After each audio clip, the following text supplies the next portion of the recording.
Okay. So we've got MATTOS Reuven this week, and there's a lot going on. Even though you're getting to the end of Bamidbar and you're sort of past all the big stories of Balak and of Korach and the Meraglim and all of them. I mean, there's so much going on in the entire Sefer of Bamidbar. But I want to talk about the deal that Moshe makes with Reuven, Gad, and half of Menasheh. Because this story is so perplexing, and the deal that he makes is so confusing, and there are a lot of different angles that you can take in approaching this. But what I want to focus on is actually the deal itself. What is the arrangement that Moshe comes to with Reuven and Gad and half of Menasheh at the end, after all the negotiation is over? What does it look like? What are the terms?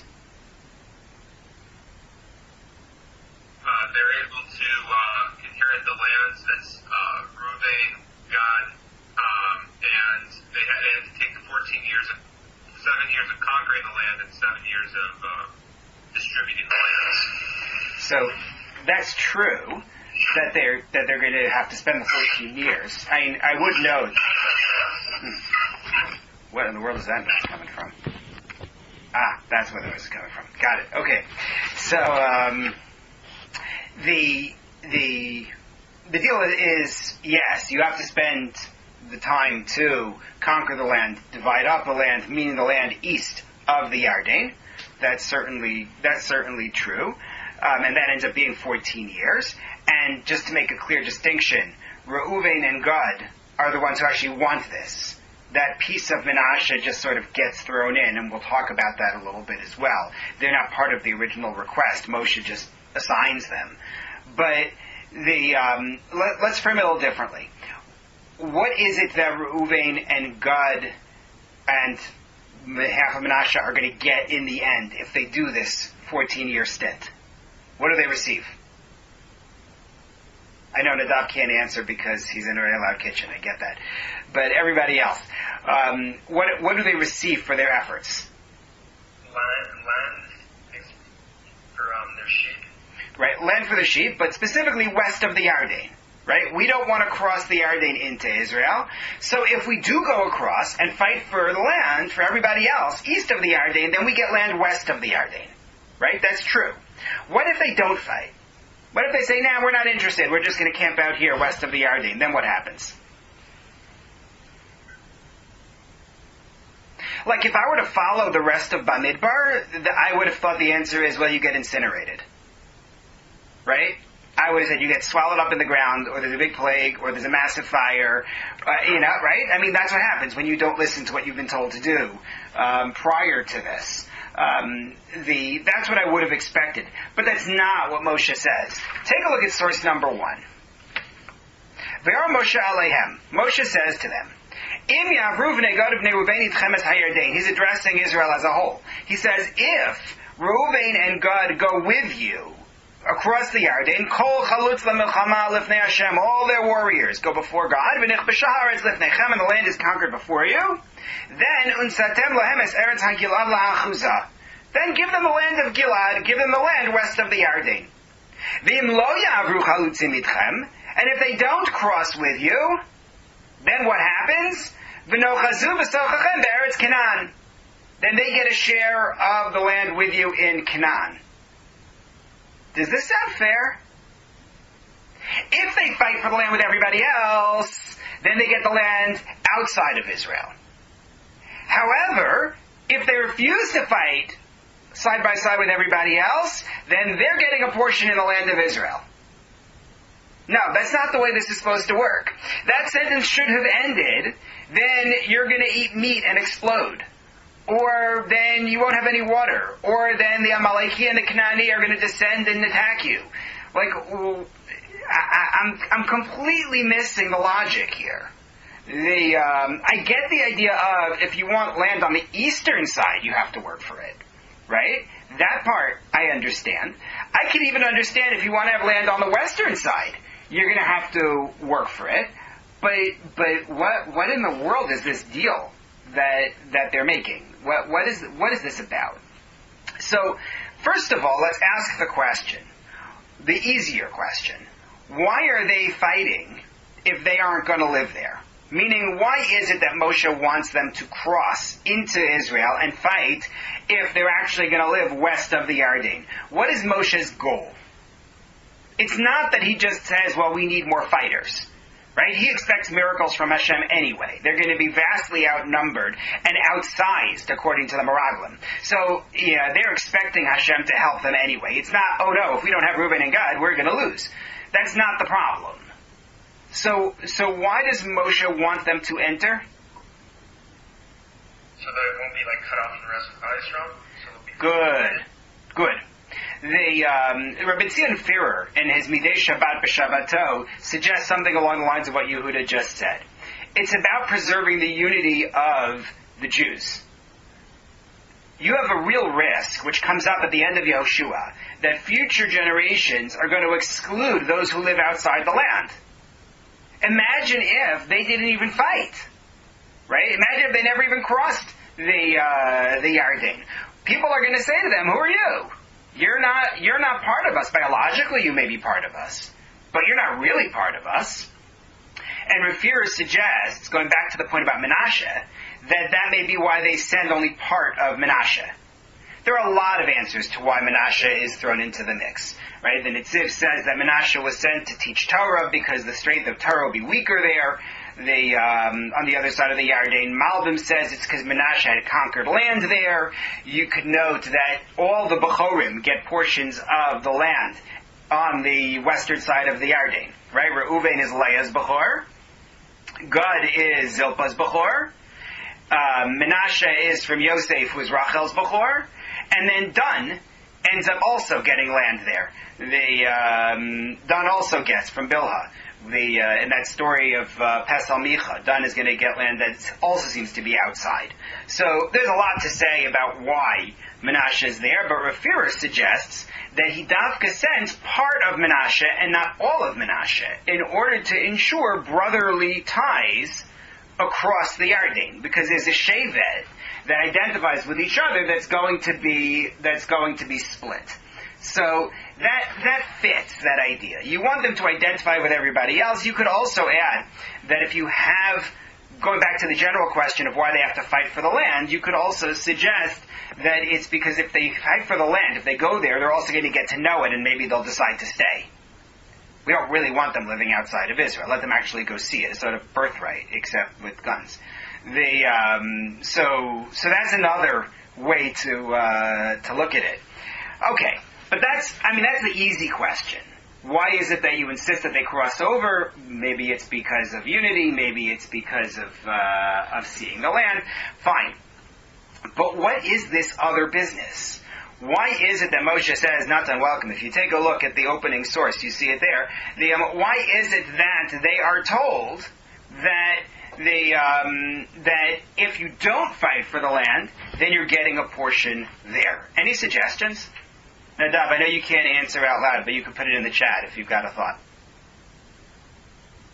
What does it have to do with the fighting? Isn't it just it was promised as the Yerusha to Avram Avinu, so all of Yaakov's children they just get whether they want it or not? Well, I don't know. I mean, Moshe said to them, you have to go in and fight. Right? You have a mission. The initial mission was win over everybody to the Noachide laws, make everybody Gerei Toshav, and then everything will be good. Right? That was a bust. Rav Kook attributes that to the Egel, but that doesn't work. The whole thing about being a blessing for everybody doesn't pan out. Instead, fine, don't make any deals with them, and you have to wipe them out. And if you don't, then they're going to drive you out. Nadav writes in the chat, through the act of fighting, they preserve the unity. If you don't have the fighting, then you need a replacement. How else will you achieve unity? By living there. Okay. That's an interesting idea. I'm not sure anybody's going to want to be unified with them. Like, we all fought for it, and you guys just sat it out. You guys stayed on the western side of the Yarden taking care of your sheep. I'm not sure what kind of unity that's going to breed. So, what I would like to suggest... Yeah? They get the worst portion if they don't fight. Moshe didn't say that. He just said you get land in Israel with everybody else. How does the land of Gilad compare to the land of Canaan? Well, apparently Gilead's got a lot of room and a lot of pasture. That we know. We don't know at this stage what they would have gotten in Israel. Right? There's no way to really predict what they would have received. Would they have been in the mountains and been annoyed because of their sheep? Would they have been in the Negev and said, "Well, there's no grass here"? Or Eretz Yisrael is beautiful when we live there, and maybe they would have been given drip irrigation. I don't know. They would have figured it out. I think a lot of this actually goes back to something from our entry into Israel the first time with Avram and Sarah, and it's the idea of Lech Lecha. Right? Go back to the original charge that Hashem gives to Avram and Sarah. Leave your home, leave the land you know, leave the safe and the day-to-day, go through a wilderness, face challenges. You're going to have to struggle in order to get this land. Right? You have to leave everything behind, except you bring Lot with you for some reason. But other than that, you leave everything behind. That's the original journey that Avram and Sarah take. And their descendants are all put in the position of making Lech Lecha journeys, in which they just have to put their trust in Hashem. Whether it's Yitzchak journeying to Har HaMoriah, future site of the Beis HaMikdash, for the Akedah, whether it is Rivka making the journey from her home, right, to go marry Yitzchak, at her own initiative, right? Elech, she said, I'm going to go. Whether it is Yaakov who has to leave Eretz Yisrael, go off to Mesopotamia, and then come back to Israel. Whether it's Leah and Rachel and Bilhah and Zilpah who have to make the journey from Aram, from their home, to Israel. Yosef's entire life is Lech Lecha, right? And then the entire family are slaves in Mitzrayim. They're all slaves in Egypt. They're challenged to make this journey as well to get to the land. Like, Lech Lecha is the defining experience of the Jewish people. From the beginning, down through the ages. And this generation of Reuven Gad, right, is actually the second generation from those who left Mitzrayim. The first generation, the ones who left Egypt, started on that Lech Lecha trip. And the Medrash sees parallels between that trip and Abraham's trip. If you take a look at source number 4 on your sheet, the Medrash Tanchuma on the Akedah, Harishonim hayu misnasim al yedei HaKadosh Baruch Hu. The early ones, Abraham, that period, were tested by God. As the pasuk says, "V'Elokim nisas Abraham." V'chein ba'anshei Dor HaMidbar, and so too the Dor HaMidbar, the generation of the wilderness. Hashem says, "L'man anasenu hayelech b'sorasiyim lo." I'm going to test them to see will they follow my Torah or not. ... What the Medrash is doing is it's associating Abraham's test of Lech Lecha and the test of the generation in the Midbar, who will also be tested. And then you find also in source number 5 another of these comparative midrashim, which speaks about Avram having to go into the water on his way to the Akedah, parallel to the Jews and Yamsuf. You have these parallels, and there are roadblocks and difficulties for the Jews on their way to Israel. You had the Egel and the lack of trust. You had the Meraglim and the lack of trust. And now you have this new generation that has taken up the charge, and 2 of the Shvatim come to Moshe and say, well, that's nice, but this journey's not for us. And so Moshe says to them, you don't get to opt out of Lech Lecha. You don't get to say, we're not interested in Lech Lecha, we're gonna camp right here. It's too critical to the identity of the Jew. You have to at least demonstrate trust in Hashem. So if you aren't going to live there, you have to at least go fight for the land. And if you're not going to fight for the land, then you have to demonstrate your trust by living there. It's not you're getting a prize. You get land in Israel even though you didn't fight for it. It's you're going to have to demonstrate trust in Hashem by going into the land and living there. If you're not going to do so by fighting for it. You follow? That's my thought about why they get a share. It's not a present. It's not a gift. But now let's go a step further with it. What happens to Lech Lecha once the Jews enter Israel? So good. Now you're in. Right? They fought 7 years.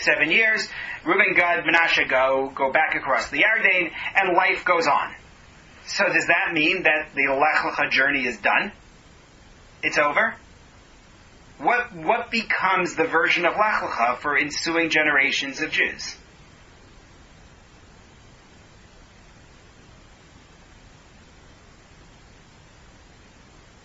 Oh, come on, there are 6 of us here. Someone should be able to come up with an answer. When do Jews do Lech Lecha after they enter? So Nadav writes in the chat, Aliyah L'Regel. And that's exactly what I had in mind. When you now make the trip to Yerushalayim, to the Beis Hamikdash for 3 Yom Tovim a year, that is your Lech Lecha. And I'll demonstrate it for you. Take a look at source number 6. This is when the Torah presents the mitzvah of Aliyah L'Regel in Parshas Kisisa. Hashem says, Ki orish goyim mipanecha v'irchavti es givulecha. When I conquer these nations before you, I broaden your boundaries. V'lo yachmod ish es artzecha ba'alosecha le'ra'os es pnei Hashem Elokecha. No one is going to desire your land when you ascend to go 3 times a year. It points to an element of Aliyah L'Regel that we often don't think of, or I often don't think of. I usually think about it in terms of everybody's together in Yerushalayim, and they're doing the mitzvahs, and they're bringing the karbanos, and how do they fit, and where do they stay? But what's happening back home if everybody is there? So he says, don't worry about it. Hashem says, you trust me. This is a Lech Lecha journey for you. Right, Menachem Ginak, who's the head of Kashrus at the OU, wrote a small sefer called Gan Shoshan. It's not a small sefer, I shouldn't say that. That sounds diminishing. It's not at all. They wrote a sefer called Gan Shoshanim. And in Siman Nun Hey, he uses this point of Lo Yachmod Ish Es Artzecha, that your land, you're told, is going to be safe, to explain an odd Gemara in Psachim.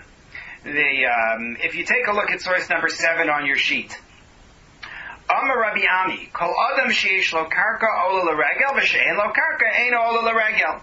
You only have a mitzvah Aliyah L'Regel if you have land in Israel. That's when you have this mitzvah. Why is that? Why should it be about owning land? Because it's about reenacting Lech Lecha.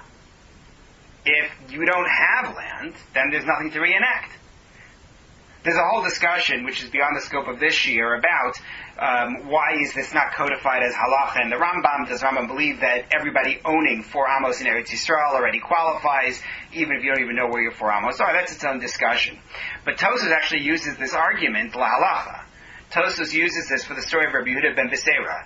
Do you remember, anybody here ever learned the first parak of Psachim? Rabbi Yehuda ben Beseira's story in Nitzivan? The non-Jew who was bringing the Korban Pesach? So the story goes, Rabbi Yehuda ben Beseira lives in a place called Nitzivan, which seems to be outside of Eretz Yisrael, at least according to one answer in Tosfos on this story. And he has a non-Jewish neighbor who brags to him that he enjoys the Korban Pesach. Every year he goes to Yerushalayim and he brings the Korban Pesach, and nobody realizes that he's not Jewish. So Rabbi Yehuda ben Beseira fixes him. Rabbi Yehuda ben Beseira says to him, tell me, do they give you from the tail fat? And he says, no. He says, oh yeah, then they know.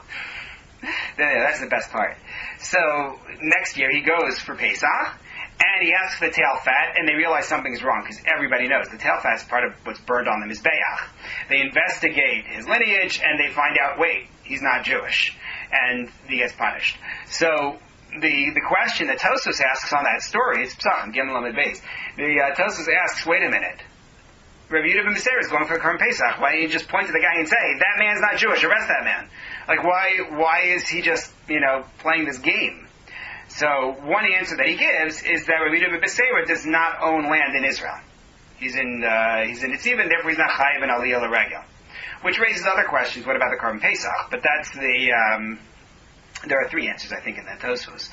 But that's the idea here, is you make this journey to reenact Lech Lecha, where you leave your land in danger and you make a journey of trust.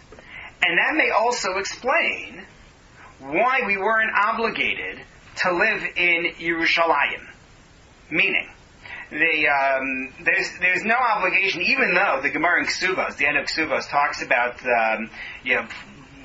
forcing a spouse to move to Israel and forcing a spouse to move to Yerushalayim. There's no requirement of living in Yerushalayim. Take a look at source number 8. I brought you Rashi from Parshas Emor, when we describe Shmini Atzeres, and we say it's an Atzeres. And the classic medrash on the word Atzeres is that it, from La'atzor, to stop, to stay. Hashem wants us to stay with Him one more day, right? You see the medrash there in source number 8 as quoted in Rashi. Hashem wants us to stay one more day. If Hashem really finds it upsetting for us to leave the Beis HaMikdash, then why not just make us stay? Right? Why did Hashem let us live elsewhere? If you really want us there, so keep us there. So you could, give answers. You could say, well, practically it would be really hard to have everybody in Yerushalayim. Or you could say that you need distance a little bit. It's hard to live so close to Hashem, to live in the level needed in Yerushalayim all the time, right? Or maybe it's just that, Hashem doesn't want us there all the time, right? He wants us there sometimes. You can give lots of answers, but maybe it's about Aliyah L'Regel. If we lived in Yerushalayim, we would never be able to fulfill Lech Lecha. You need to have the Lech Lecha experience. So that's in terms of Aliyah L'Regel. However, one more step. Where is our Lech Lecha journey now? Right? We can't fulfill Aliyah L'Regel. There's a lot of halachic literature on Aliyah L'Regel, and we don't fulfill Aliyah L'Regel. Even somebody who goes to Yerushalayim for Yom Tov is not fulfilling Aliyah L'Regel. Maybe it's a memorial to it. So what do we do now? So I think that what we have is going there when we can. Right? I say this at a time when borders are closed. But going there when we are able. And I stress the source in source number 9, the Gemara at the end of Ksubos, about Ula. Right? Ula Havaragad Avastalak L'Eretz Yisrael. Ula used to travel to Israel all the time. Nach nafshe b'chutz la'aretz, but he died outside of Israel. Asu amru leila Rabbi Elazar, and they told Rabbi Elazar, Amar, and he said, Ant Ula ala dama tmeya tamus. He says, you Ula, you're going to die on tamei soil? How could Ula die outside of Eretz Yisrael? Amru lo aron oba, and then they said, well, his casket is there. To which he says, Eino doma kolatato mechayim lekolatato la'achar misa. He says you can't compare it if he makes it there in life versus making it there in his aron. He says that's not what Ula should have experienced. People are supposed to make the journey. People are supposed to go there. Jews are supposed to go there while they are alive. So to sum up what we've said, it's really a fairly straightforward Torah, I think. Our challenge is, why is it that Reuven and Gad are going to get land in Israel, even though they don't fight, even if they don't fight, and Dafka specifically if they don't fight? And I think the answer is because everyone has to have that Lech Lecha experience, which not only Avram and Sarah had, but we showed how their ensuing generations had it. That's what Reuven and Gad need to experience as well. Separate discussion about why Menashe, which we talked about a little bit. So once they enter into Israel, then the next Lech Lecha version becomes Aliyah L'Regel, and for us, the version after that is going to be what's going to happen after that Lech Lecha and Aliyah L'Regel is going to be for us to make that journey ourselves to the extent that we can. And I conclude this with source number 10, because this sort of shir needs a quote from the Kuzari at the end of it. At the very end of the Sefer HaKuzari, Amar HaKuzari, the king says to the Jew, Kasher tamamin b'choma shezacharta kvar yoda akel matzpunecha v'rachmana liba boi yodea matzpunim u'megala anistaros. He says, you believe everything that you've told me, and specifically about the glories of Israel and how that's where Jews belong.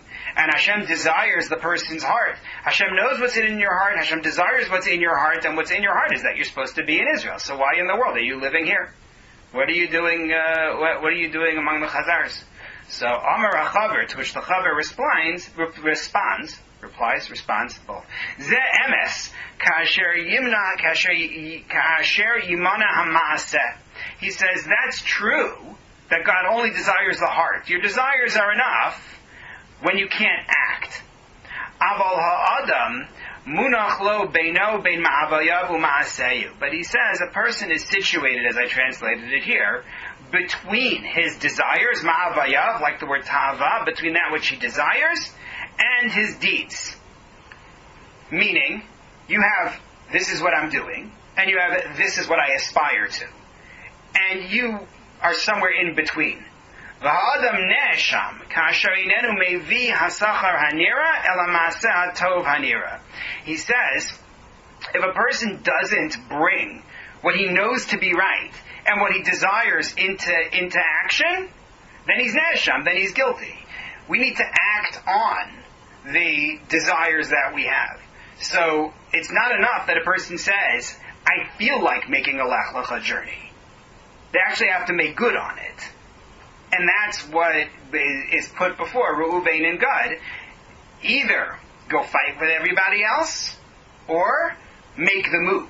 But either way, there's going to have to be a Lech Lecha. Follow?